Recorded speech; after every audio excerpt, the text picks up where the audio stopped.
بسم اللہ الرحمن الرحیم۔ السلام علیکم ورحمۃ اللہ وبرکاتہ۔ آج کا موضوع بنی اسرائیل کے 99 افراد کے قتل کی توبہ کا واقعہ۔ بخاری مسلم میں بنی اسرائیل کے ایک قاتل کا واقعہ نقل کیا گیا ہے۔ حضور اکرم صلی اللہ علیہ وآلہ وسلم نے اللہ کے ہاں توبہ کی قبولیت سے متعلق صحابہ کرام کے سامنے بنی اسرائیل کے ایک قاتل کی نہایت خوبصورت اور ایمان افروز واقعہ بیان فرمایا کہ بنی اسرائیل میں ایک شخص چوری، ڈکیتی اور قتل میں بہت مشہور تھا اور نہایت معمولی سی بات پر قتل کر دیتا تھا۔ ہوتے ہوتے اس کے ہاتھوں سے 99 افراد کا قتل ہو چکا۔ اس کے بعد اس کے دل میں احساس پیدا ہوا کہ مجھے بھی تو اللہ کے ہاں جانا ہے۔ چنانچہ یہ فکر بڑھتا رہا اور لوگوں سے معلومات کرتے ہوئے سرگرداں پھرنے لگا کہ کیا میری توبہ قبول ہو سکتی ہے یا نہیں۔ کسی عالم شخص سے معلومات کی فکر ہوئی کہ معلوم کیا جائے کہ ایسے شخص کی توبہ قبول ہو سکتی ہے یا نہیں۔ اسی حوالے سے لوگوں نے ایک عابد شخص کے پاس جانے کا مشورہ دیا۔ اس شخص نے اس کے پاس جا کر مسئلہ معلوم کیا، کیا میری توبہ قبول ہو سکتی ہے اور کیا میری مغفرت ہو سکتی ہے جبکہ میں نے 99 انسانوں کی جان ماری ہے؟ تو اس پر عابد شخص نے، اس کو مسئلے کے بارے میں زیادہ معلوم نہیں تھا، تو اس نے اپنی عقل سے قیاس آرائی کی کہ جو شخص 99 انسانوں کی جان مار سکتا ہے، اس کو مغفرت کہاں ملے گی؟ چنانچہ اس نے کہا کہ تیری توبہ قبول نہیں ہوگی۔ تو اس شخص نے غصے میں اور جلال میں آ کر اس کو بھی قتل کر کے 100 کا ہنسا مکمل کر دیا۔ جب میری توبہ قبول نہیں ہونی تو تجھے بھی ختم کر کے 100 پورے کر دیتا ہوں۔ چنانچہ اس نے 100 کا ہنسا مکمل کر دیا، مگر اس کے دل میں پھر بھی یہی خیال تھا کہ میری مغفرت کی کوئی نہ کوئی شکل ضرور موجود ہوگی۔ اس لیے اس نے لوگوں سے معلومات کا سلسلہ جاری کر دیا کہ روئے زمین میں سب سے بڑا عالم کون ہے، وہی میرے مسئلے کا حل بتا سکتا ہے۔ آخر لوگوں نے اس کو بتلایا کہ فلاں جگہ ایک عالم رہتا ہے، اس سے جا کر معلوم کرو۔ چنانچہ اس نے اس عالم صاحب کے پاس جا کر اپنی زندگی کی ساری کارگزاری سنائی اور 100 آدمیوں کو کس طرح قتل کیا سارا کارنامہ سنا دیا۔ معلوم کیا کہ اب بتلائیے کہ میری توبہ قبول ہو سکتی ہے یا نہیں۔ کیا اللہ کے ہاں مجھے جیسے گناہ گار کے لیے مغفرت کا کوئی خانہ ہے؟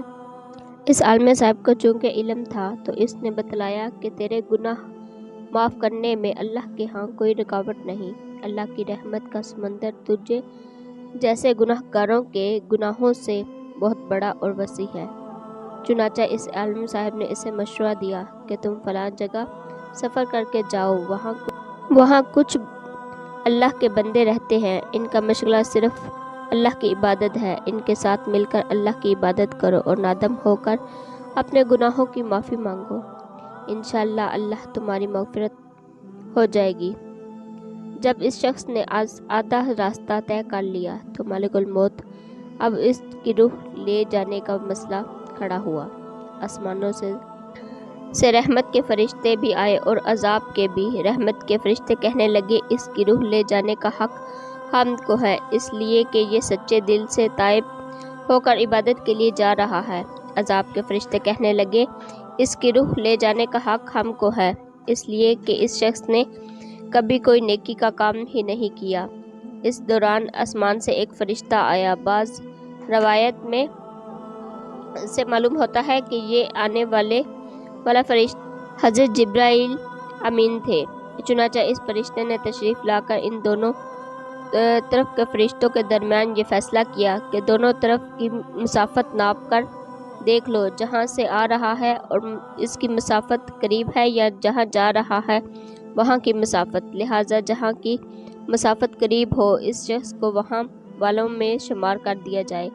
چنانچہ دونوں طرف کی زمین ناپ کر دیکھی گئی تو جہاں جا رہا تھا وہاں کی مسافت زیادہ جہاں سے آ رہا تھا اس کے مقابلے میں صرف ایک بالشت قریب ہے۔ چنانچہ فیصلہ ہوا کہ مقام مسیحت سے مقام عبادت صرف ایک بالشت قریب ہے، اس لیے رحمت کے فرشتوں کو اس کو لے جانے کا حق حاصل ہوا۔